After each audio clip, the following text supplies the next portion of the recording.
Right before the camera switched on, a staffer hurried over to Jeff Van Drew and slipped him a note that warned, "Do not let her bring up the timeline." But the second the hearing began, Jasmine Crockett already had the full timeline printed and ready. What followed was never meant to reach the public. Stay with this video until the final moment because the truth behind what happened is astonishing. Before we break down how Jasmine Crockett cornered a congressman using his own signature, don't forget to hit that subscribe button. This story includes blocked documents, suspicious contractor dealings, and a confrontation so intense that the committee chairman abruptly called an emergency recess. The House Judiciary Committee has witnessed its share of dramatic moments: impeachments, Supreme Court confirmation fights, constitutional clashes that end up in history books. But most oversight hearings are nothing like that. Usually they're slow, procedural, and technical. Important for government transparency, yes, but hardly the type of thing that makes headlines. And today's meeting was supposed to fall into that category: a simple review of ICE enforcement operations and conditions inside federal detention centers. The witnesses were mid-level officials, policy specialists, and a couple of advocacy voices. Nothing that should have attracted media frenzy or sparked viral footage, but Jasmine Crockett had no intention of allowing this hearing to fade into the background. While most lawmakers treat routine oversight as a formality, she spent the entire week digging through records. Her legal experience had taught her that the most revealing information is often hidden in the materials no one bothers to read: appendices, supporting documents, administrative filings, and footnotes. And buried deep in those materials, she found something explosive. She uncovered evidence of a full ICE misconduct report, one that legally should have been submitted to Congress 6 months earlier. The report wasn't missing.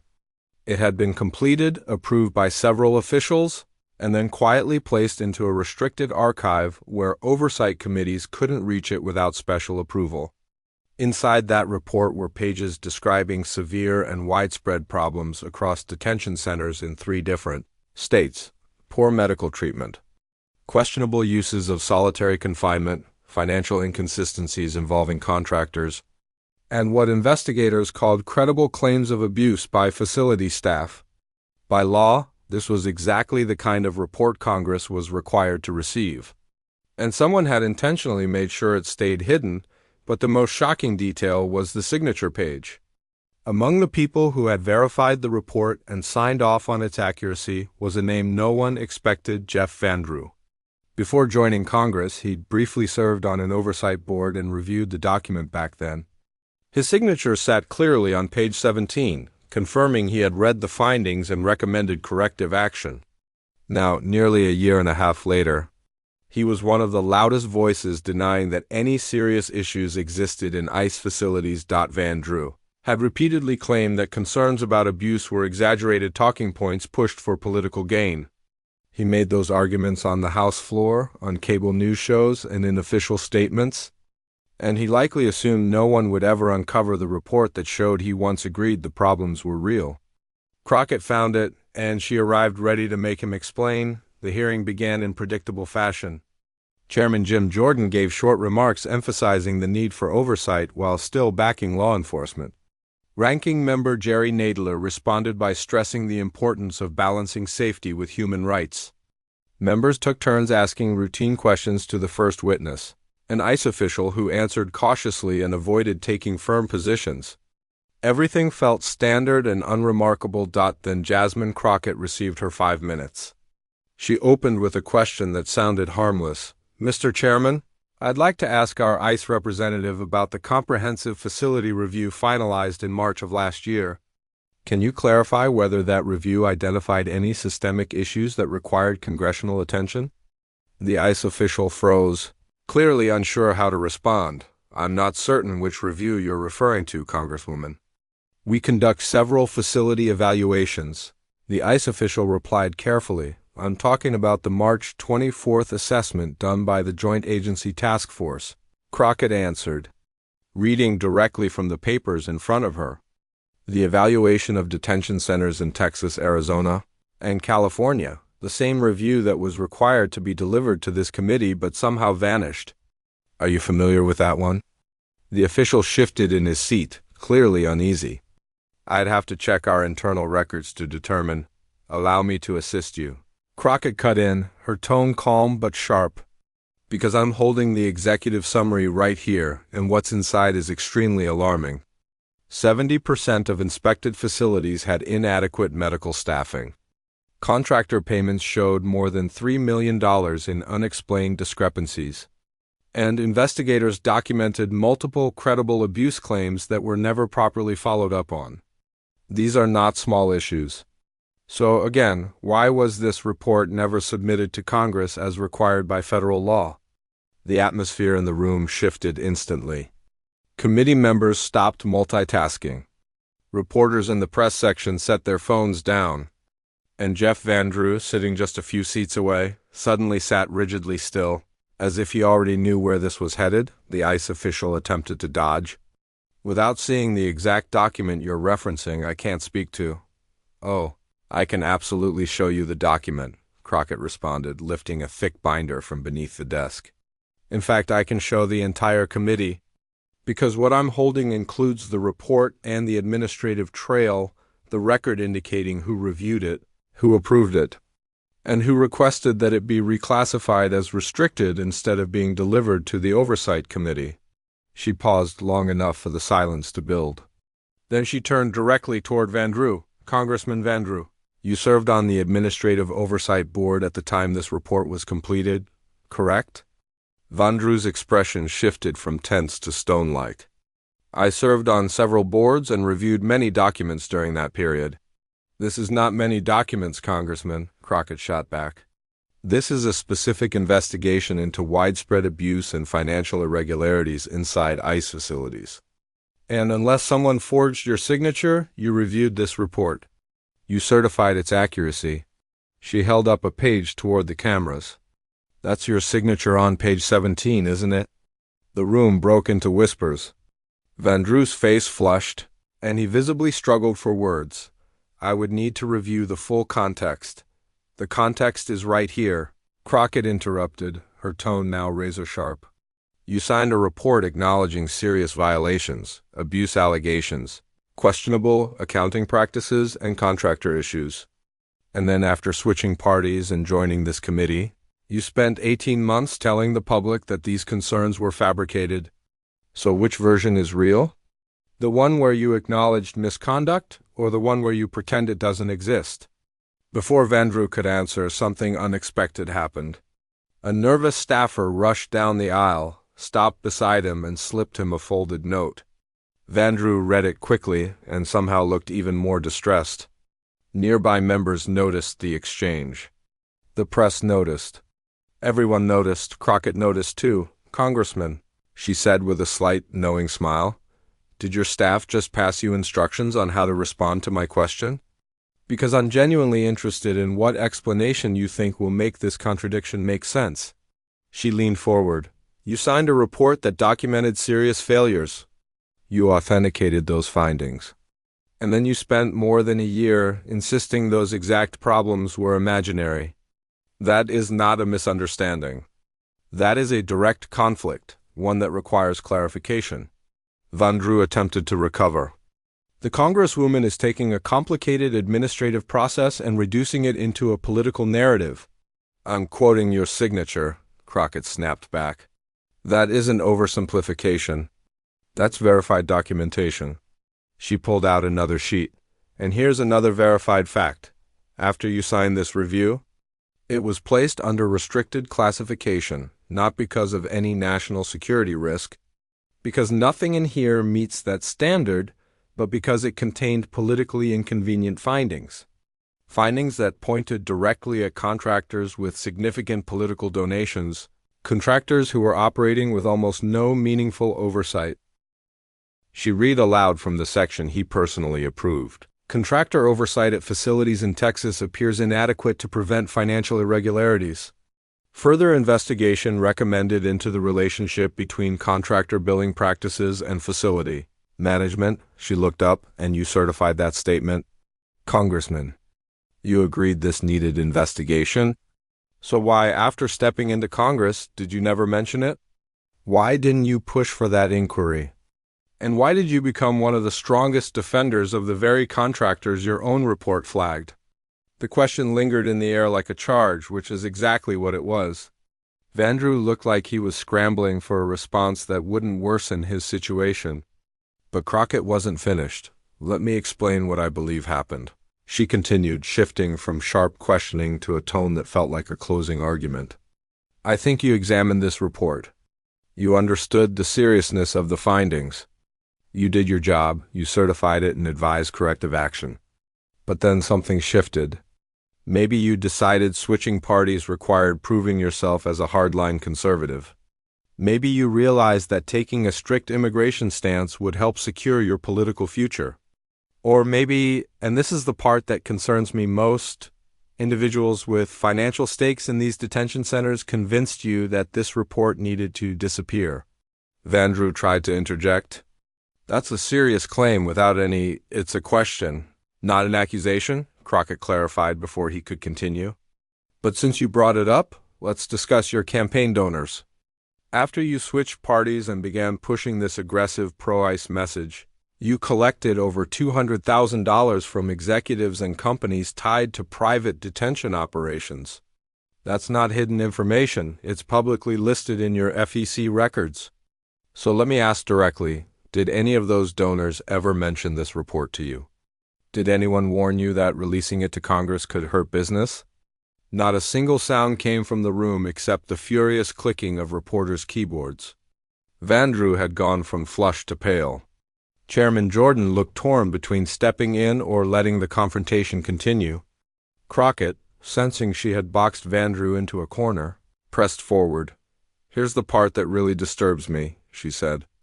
This report documented that facilities were spending $6 per day on food for detainees. 6. That's less than many. School lunch budgets. Meanwhile, some contractors billed the government $12 per day while actually spending $6, pocketing the difference. You signed findings showing companies were profiting by keeping detained immigrants on bare minimum food budgets. And now you sit on this committee defending those same contractors and attacking anyone who raises concerns about conditions. How do you make that make sense? Vandrew finally managed to speak, though his voice was thin and strained. The detention system is complicated, and isolated incidents don't. These weren't isolated, Crockett cut in, holding the report up again. This was a comprehensive analysis of dozens of facilities, and every place investigators checked revealed problems. Medical neglect, financial fraud, abuse claims, insufficient food, all documented, all verified, and then all hidden. And you played a role in hiding it.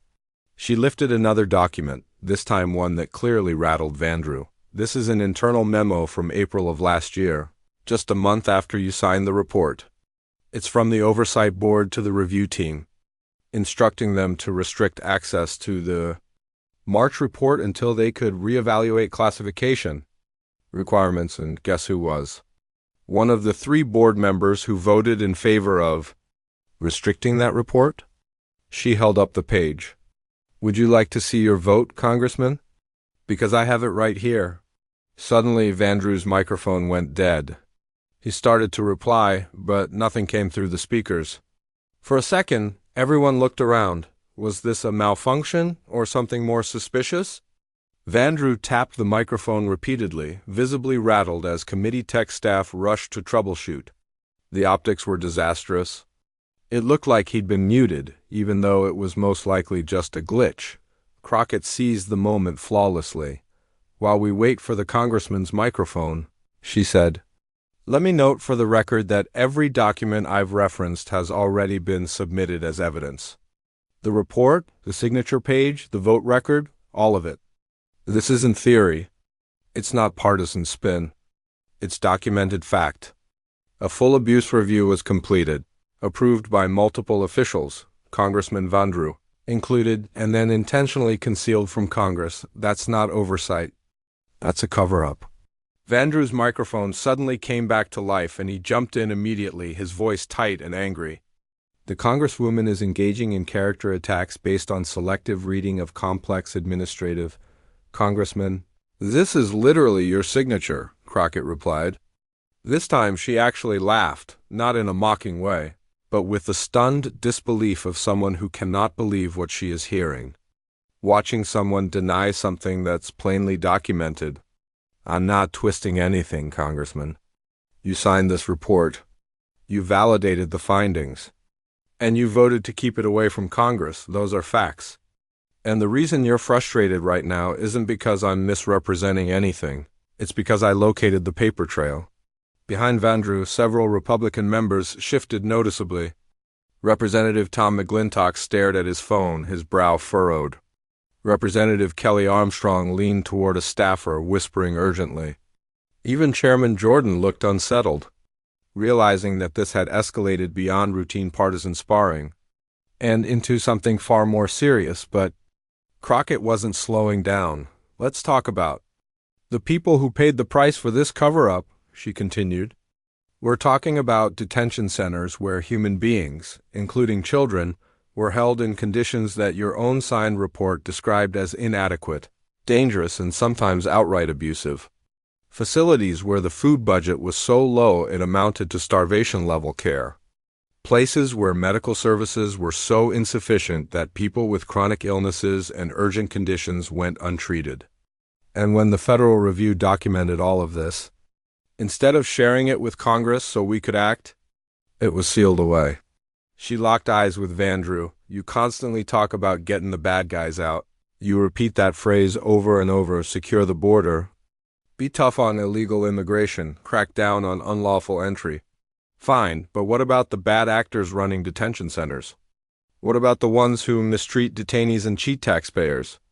What about the contractors who pocket public money that's supposed to feed people? Why are you loud about border crossers but completely silent about corporations violating federal rules and harming people in custody? Vandrew tried pivoting back to his familiar border security talking points, but Crockett cut him off instantly. We're not discussing border security.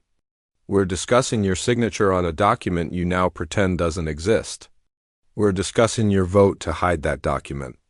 And we're discussing your financial connections to the same contractors the report criticized. Stay on the topic, Congressman. Explain your signature. The pressure inside the chamber was palpable. Vandrew shot a look toward Chairman Jordan, clearly hoping for a procedural rescue, anything to stop the questioning. Jordan, realizing he needed to intervene, lifted the gavel. The gentleman's time has expired. Mr. Chairman. I request an additional 2 minutes, Crockett said quickly. Invoking a procedural option only the chair could approve. Jordan paused. Refusing would make it appear he was shielding Vandrew.